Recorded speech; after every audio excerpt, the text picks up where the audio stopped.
இன்னைக்கு விடல 6th standard Tamil quarter எக்ஸாம்க்கான இம்பார்ட்டன்ட் கொஸ்டின்ஸ் பார்க்கலாம்.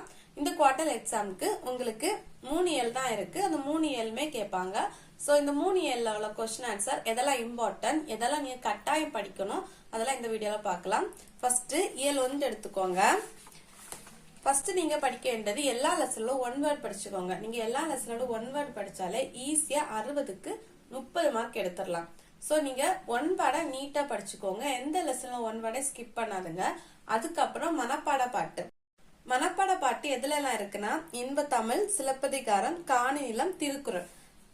மனப்பாட பாட்டு வந்து சாய்ஸ் கேட்க மாட்டாங்க, அல்லது கேட்க மாட்டாங்க, கம்பல்சரி அந்த மாதிரிதான் கேட்பாங்க. சோ மனப்பாட பாட்டை நீட்டா படிச்சு எழுதி பாத்துக்கோங்க, ஒரு ஸ்பெல்லிங் மிஸ்டேக் இல்லாம. அதுல திருக்குறள் வந்து கட்டாயம் படிச்சுக்கோங்க. ஓகே, இப்ப நம்ம இயல் 1 பார்ப்போம். இன்பத்தமிழ் மனப்பாட பாட்டு இருக்கு, படிச்சுக்கோங்க. அதுக்கப்புறம் நான் சொன்ன மாதிரி 1 வேர்டை நீட்டா படிச்சுக்கோங்க. இந்த பாடலின் கருத்துக்கு ஏற்றபடி பொறுத்துக்க, இது வந்து கட்டாயம் கேட்பாங்க, இதுவும் படிச்சு வச்சுக்கோங்க. அதுக்கப்புறம் குருவினால மோஸ்ட் இம்பார்ட்டன்ட் கொஸ்டினா பாரதிதாசன் தமிழுக்கு சூட்டியுள்ள பெயர்கள் யாவை. இந்த கொஸ்டின் நிறைய கொஸ்டின் எப்ப ரிப்பீட்டா கேட்டிருந்தாங்க. சோ இந்த கொஸ்டின் ரொம்ப இம்பார்ட்டன்டான கொஸ்டின். அதுக்கப்புறம் நீங்கள் தமிழை எதனோடு ஒப்பிடுவீர்கள், இந்த கொஸ்டின் இம்பார்ட்டன்ட். சோ இந்த லெசன்ல இந்த குருவினால இந்த 2 கொஸ்டினும் படிச்சு வச்சுக்கோங்க. அதுக்கப்புறம் சிறுவினால இந்த செகண்ட் கொஸ்டின் இம்பார்ட்டன்ட். சமூக வளர்ச்சிக்கும் நீருக்கும் உள்ள தொடர்பு யாது, இந்த செகண்ட் கொஸ்டின் படிச்சு வச்சுக்கோங்க. நெக்ஸ்ட் தமிழ் கும்மி. இந்த லெசன்ல இதெல்லாம் இம்பார்ட்டன்ட்னா குருவினால இந்த ஃபர்ஸ்ட் கொஸ்டின் ரொம்ப இம்பார்ட்டன்டான கொஸ்டின்.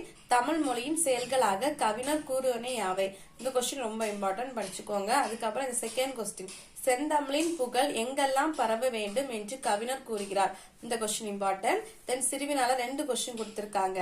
அதுல இந்த ஃபர்ஸ்ட் கொஸ்டின் இம்பார்ட்டன்ட். கால வெள்ளத்தை எதிர்த்து நிற்கும் மொழி தமிழ் என்று கவிஞர் கூறுவதின் காரணம் என்ன, இந்த ஃபர்ஸ்ட் கொஸ்டின் இம்பார்ட்டன்ட். சோ இந்த ஃபர்ஸ்ட் கொஸ்டினை படிச்சு வச்சுக்கோங்க. Then next lesson வளர்த்தமிழ். வளர்த்தமிழ்ல கோடிட்ட இடங்கள் இருக்கு, அதை படிச்சுக்கோங்க. அதுக்கப்புறம் சொற்களை சொந்த நடையில் அமைத்தெழுதுக, இது கேட்பாங்க, 2 மார்க் கொஸ்டின்ல கேட்பாங்க. சோ இதுவும் படிச்சு வச்சுக்கோங்க. குருவினா ஃபர்ஸ்ட் கொஸ்டின் இம்பார்ட்டன்ட். தமிழ் ஏன் மூத்த மொழி என்று அழைக்கப்படுகிறது, இந்த question important. Then second question important. நீங்கள் அறிந்த தமிழ் காப்பியங்களின் பெயர்கள் யாவே, இந்த 2 கொஸ்டினுமே இம்பார்ட்டன்ட். இதுல மோஸ்ட் இம்பார்ட்டன்ட் கொஸ்டின் இந்த செகண்ட் கொஸ்டின். சிறுவினால இந்த ஃபர்ஸ்ட் கொஸ்டின் இம்பார்ட்டன்ட். அச்சனை பாகற்காய் ஆகிய சொற்களின் பொருள் சிறப்பியாதே, சிறப்பியாது, இந்த கொஸ்டின் ரொம்ப இம்பார்ட்டன்ட். இந்த 3 கொஸ்டினுமே இந்த கொஸ்டின் மோஸ்ட் ரிப்பீட்டடா அந்த கொஸ்டின், இந்த கொஸ்டினை படிச்சு வச்சுக்கோங்க. தென் கனவு பலித்தது. இந்த லெசன்ல ஒரே ஒரு கொஸ்டின் தான் இருக்கு. அத்தையின் கடித கருத்துக்களை சுருக்கி எழுதுக, இந்த கொஸ்டினை நீங்க கட்டாயம் படிக்கணும். இந்த லெசனோட ஒரு கொஸ்டினும் அதுக்கு அடுத்த இயலே இப்படி ஒரு கொஸ்டின் இருக்கு. இந்த 2ம் நீங்க படிச்சா போதும். இயல் 2 ஃபர்ஸ்ட் இயர்ல உள்ளதும் செகண்ட் இயர்ல உள்ளதும் மட்டும் படிச்சா போதும். இந்த 2ம் படிச்சாலே ஈஸியா நீங்க அந்த கொஸ்டின் அட்டன் பண்ணலாம். அதாவது இந்த விரிவானம் லெசன், இதுல வந்து 3 லெசன் இருக்கு. இதுல ஃபர்ஸ்ட் 2 லெசன் உள்ளது மட்டும் படிச்சா நீங்க ஈஸியா அட்டன் பண்ணிடலாம். சோ நீங்க ஃபர்ஸ்ட் 2 இயர்ல உள்ளது மட்டும் படிச்சா போதும். சோ இந்த கொஸ்டினை கட்டாயம் படிச்சுக்கோங்க. அத்தையின் கடித கருத்துக்களை சுருக்கி எழுதுக, இந்த கொஸ்டின் நீங்க கட்டாயம் படிக்க வேண்டிய கொஸ்டின், மோஸ்ட் ரிப்பீட் கொஸ்டின். அதுக்கப்புறம் தமிழ் எழுத்துக்களின் வகையும் தொகையும். இதுல வந்து குருவினால 3 கொஸ்டினுமே இம்பார்ட்டன்ட் தான். இல்ல மோஸ்ட் ரிப்பீட் கொஸ்டின் இந்த ஃபர்ஸ்ட் கொஸ்டின். தமிழ் இலக்கணம் எத்தனை வகைப்படும், அவை அவை. ஆனா நீங்க 3 கொஸ்டினுமே படிக்கிறது நல்லது. ஆனா 3ல எது கேட்பாங்கன்னு தெரியாது. சோ இந்த லெசன்ல நீங்க 3 கொஸ்டினுமே படிச்சு வச்சுக்கோங்க. அதுக்கப்புறம் மொழியே ஆய்வும். இதுல வந்து நீங்க என்னெல்லாம் படிக்கணும்னா கீழ்காணும் பத்தியை படித்து வினாக்களுக்கு விடை தருக, இது ஈஸியா தான் இருக்கும். இதை படிச்சு வச்சுக்கோங்க. 5 மார்க்ல கேட்பாங்க, இல்லைன்னா 4 மார்க்ல கேட்பாங்க. சோ இதை படிச்சு வச்சுக்கோங்க. அதுக்கப்புறம் பிற மொழி கலப்பின்றி பேசுக, இது படிச்சுக்கோங்க. அதுக்கப்புறம் கடிதம் எழுதுக, விடுப்பு விண்ணப்பம். இது வந்து ரொம்ப இம்பார்ட்டன்ட். ஆக்சுவலி எல்லா கொஸ்டின் பேப்பர்லயுமே இந்த விடுப்பு விண்ணப்பம் கேட்டிருக்காங்க. சோ நீங்க எக்ஸாமுக்கு விடுப்பு விண்ணப்பம் மட்டும் படிக்காம போயிடாதுங்க. சோ நீங்க கட்டாயம் படிக்க வேண்டியது இந்த விடுப்பு விண்ணப்பம். சோ படிச்சுக்கோங்க. அதுக்கப்புறம் மை என்னும் எழுத்தில் முடியும் சொற்களின் பட்டியலை தயாரிக்க, இது படிச்சுக்கோங்க. தென் இது புது எழுத்துக்களை உருவாக்குக, இதை படிச்சு வச்சுக்கோங்க. தென் கலை சொல் அறிவும். கலை சொல் அறிவும் கட்டாயம் கேட்பாங்க, 4 கேட்பாங்க. 3 இயர்ல இருக்கு. 3 இயர்ல கலை சொல் அறிவும் படிச்சு வச்சுக்கோங்க. ஸோ இதை ஃபுல்லா படிச்சு வச்சுக்கோங்க, ரொம்ப இம்பார்ட்டன்ட். இதுல ரொம்ப இம்பார்ட்டன்ட் வந்து அடிக்கடி கேட்கறது வந்து இந்த முகநூல் கேட்டிருக்காங்க, அதுக்கப்புறம் செயலி, அதுக்கப்புறம் இமெயில் மின்னஞ்சல் கேட்டிருக்காங்க, இணையம். இந்த 4 வந்து ரிப்பீட்டா கேட்டிருக்காங்க. ஆனா நீங்க வந்து எல்லாமே படிச்சு வச்சுக்கோங்க. தென் இயல் 2 சிலப்பதிகாரம் மனப்பாட பாட்டு இருக்கு, ஸோ அதுவும் படிச்சுக்கோங்க. அதுக்கப்புறம் குருவினால ஃபர்ஸ்ட் கொஸ்டின் இம்பார்ட்டன்ட். சிலப்பதிகார காப்பியம் எவ்வாறற்றி வாழ்த்து தொடங்குகிறது. இந்த இதுல வந்து இந்த ஒரு கொஸ்டின் மட்டும் தான் இம்பார்ட்டன்ட் கொஸ்டின், இதை படிச்சு வச்சுக்கோங்க. அதுக்கப்புறம் காணி நிலம், இதுல வந்து இந்த குருவினால இந்த ஃபர்ஸ்ட் கொஸ்டின் இம்பார்ட்டன்ட். காணி நிலம் பாடலில் பாரதியார் வேண்டுவன யாவை, இந்த கொஸ்டின் இம்பார்ட்டன்ட், இதை படிச்சு வச்சுக்கோங்க. தென் சிறகின் ஓசை அந்த லெசன்ல அதுலயும் சொற்றொடர் அமைத்தெழுதுக, இதை படிச்சுக்கோங்க. பொருத்தமான சொல்லை கொண்டி நிரப்புக, இதுவும் படிச்சு வச்சுக்கோங்க. தென் குருவினால ஃபர்ஸ்ட் கொஸ்டின். பறவைகள் எக்காரணங்களுக்காக இடம் பெறுகின்றன, இந்த கொஸ்டின் இம்பார்ட்டன்ட். சிறுவினால சிட்டுக்குருவியின் வாழ்க்கையை பற்றி சிறு குறிப்பு எழுதுக, சிறுவினால ஃபர்ஸ்ட் கொஸ்டின் இம்பார்ட்டன்ட். சிந்தனை வினா கேட்டிருக்காங்க, சோ இதை படிச்சுக்கோங்க. பறவை இனங்கள் அழியாமல் காப்பாற்றப்பட நாம் செய்ய வேண்டியது பற்றி சிந்தித்து எழுதுக, இந்த கொஸ்டினை படிச்சுக்கோங்க. தென் கிழவனும் கடலும் என்னும் படக்கதையை உங்கள் சொந்த நடையில் கதையாக எழுதுக.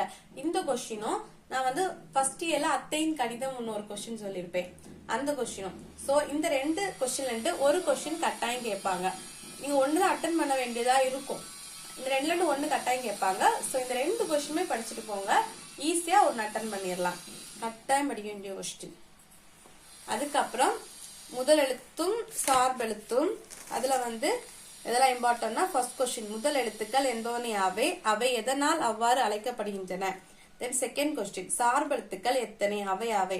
இது வந்து இந்த 2 கொஸ்டின் இம்பார்ட்டன்ட். தென் மொழியை ஆய்வும், இதுல படிக்க வேண்டியது, இதை பார்த்து வச்சுக்கோங்க.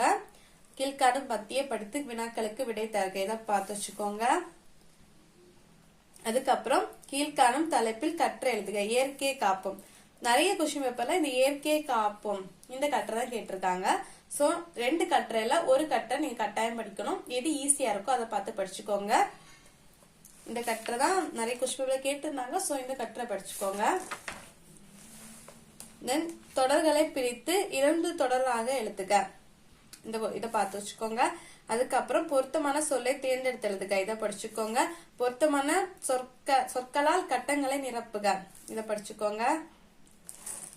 தென் வரிசை மாறியுள்ள சொற்களை சரியான வரிசையில் அமைத்து எழுதுக, இதுவும் வரும், இதுவும் படிச்சு வச்சுக்கோங்க. அதுக்கப்புறம் கலை சொல் அறிவோம் படிச்சுக்கோங்க. தென் திருக்குறள்ல குருவினாக்கள்ல இந்த ஃபர்ஸ்ட் 3 இது வந்து இம்பார்ட்டன்ட் எதுவும் கிடையாது, இந்த 3ல ஏதாச்சும் ஒண்ணு கேக்குறாங்க. சோ இந்த 3மே படிச்சு வச்சுக்கோங்க, இதுல இருந்து ஸ்பெசிபிக்கா இதான் இம்பார்ட்டன்ட் அப்படி இல்ல. அதுக்கப்புறம் இயல் 3ல குருவினால இந்த கொஸ்டின் இம்பார்ட்டன்ட். மனிதருக்கு மருந்தாக விளங்குவது, இந்த கொஸ்டின் இம்பார்ட்டன்ட். சிந்தனை வினால உங்களுக்கு தெரிந்த மருத்துவ முறைகள் யாவை, இது இம்பார்ட்டன்ட். நெக்ஸ்ட் லெசன் குருவினால செயற்கைக்கோள் எவற்றுக்கு எல்லாம் பயன்படுகிறது, இந்த கொஸ்டின் இம்பார்ட்டன்ட். அதுக்கப்புறம் நாளைய மனிதனின் வாழ்வு எவ்வாறு இருக்கும், இந்த கொஸ்டின் படிச்சுக்கோங்க. சிந்தனை வினால இந்த ஃபர்ஸ்ட் கொஸ்டின். எவற்றுக்கு புதிய கண்டுபிடிப்புகள் தேவை என்பது பற்றி சிந்தித்து எழுதுக, இது வந்து 2 கொஸ்டின் பேப்பர்ல கேட்டிருந்தாங்க, சோ இதுவும் படிச்சு வச்சுக்கோங்க. தென் கணினி நண்பன், அதுல குருவினால இல்ல செகண்ட் கொஸ்டின் இம்பார்ட்டன்ட். அதுக்கப்புறம் சிறுவினால இந்த ஃபர்ஸ்ட் கொஸ்டின் இம்பார்ட்டன்ட். எந்திர மனிதனின் பயன்களை விளக்குக, இந்த கொஸ்டின் இம்பார்ட்டன்ட் கொஸ்டின். தென் ஒளி பிறந்தது, இந்த 2 கொஸ்டினும் நீங்க படிக்க வேண்டாம். இயல் 1 இயல் 2 நீங்க படிச்சாலே போதும், அப்ப இதை நீங்க படிக்க வேண்டிய அவசியம் இல்ல. சோ இந்த 2 கொஸ்டின் நீங்க படிக்க வேண்டாம். அதுக்கப்புறம் மொழி முதல் இறுதி எழுத்துக்கள், இதுல இந்த 3 கொஸ்டினுமே இம்பார்ட்டன்ட் கொஸ்டின் தான். மொழிக்கு முதலில் வரும் உயிர்மெய் எழுத்துக்கள் யாவை, மொழிக்கு இறுதியில் வார மெய் எழுத்துக்கள் யாவை, சொல்லின் இடையில் மட்டுமே வரும் எழுத்துக்கள் யாவை, இந்த 3 கொஸ்டின் இம்பார்ட்டன்ட் படிச்சுக்கோங்க. அதுக்கப்புறம் மொழியே ஆய்வோம், அதுல வந்து பத்தியை படித்து வினாக்களுக்கு விடை தருக, இதை படிக்கவே வேண்டாம், சும்மா பார்த்து வச்சுக்கோங்க, அப்ப எக்ஸாமுக்கு உங்களுக்கு ஈஸியா இருக்கும். அதுக்கப்புறம் கீழ்காணும் தலைப்பு கற்று எழுதுக, இது வந்து 2ல ஏதாச்சும் ஒரு கற்றை படிக்க சொன்னேன். இயற்கை காப்போம் அந்த கற்றையை படிச்சுக்கோங்க, அதான் ரொம்ப இம்பார்ட்டன்ட். சோ இதை நீங்க படிக்க வேண்டாம். இதுவும் பார்த்து வச்சுக்கோங்க. கலந்துள்ள எழுத்துக்களை முறைப்படுத்துக, இதுவும் ஒருக்கா படிச்சு வச்சுக்கோங்க. அதுக்கப்புறம் இது படிச்சு வச்சுக்கோங்க. புதிய சொற்களை உருவாக்க, இதை படிச்சுக்கோங்க. தென் கலை சொல் அறிவும் கட்டாயம் படிக்க வேண்டியது. கலை சொல் அறிவும் கட்டாயம் கேட்பாங்க. எல்லா லெசனோட இம்பார்ட்டன்ட் கொஸ்டின்ஸ் பார்த்தாச்சு. இப்ப நான் ஷார்ட்டா சொல்றேன். இதெல்லாம் கட்டாயம் நீங்க படிக்கணும். கடிதம் கட்டாயம் நீங்க படிக்கணும். அதுக்கப்புறம் கற்றை ஒண்ணு படிச்சு வச்சுக்கோங்க. தென் அந்த விரிவானம், அந்த 2 கொஸ்டின் படிக்கிறதுனால அந்த 2 கொஸ்டின் படிச்சுக்கோங்க. தென் எல்லா லெசன்களும் 1 வேர்ட் நீட்டா படிச்சுக்கோங்க. தென் மனப்பாட பாட்டு படிச்சுக்கோங்க. அதுக்கப்புறம் நான் சொன்ன இம்பார்ட்டன்ட் கொஸ்டின் படிச்சுக்கோங்க. ஈஸியா 60க்கு 60 எடுத்துடலாம். இதெல்லாம் நீங்க நான் சொன்ன மாதிரி படிச்சாலே 60க்கு 60 ஈஸியா எடுக்கலாம். ஸ்பெல்லிங் மிஸ்டேக் இல்லைன்னா எடுக்கலாம். சோ நல்லா எக்ஸாம் எழுதுங்க. தேங்க்ஸ் ஃபார் வாட்சிங்.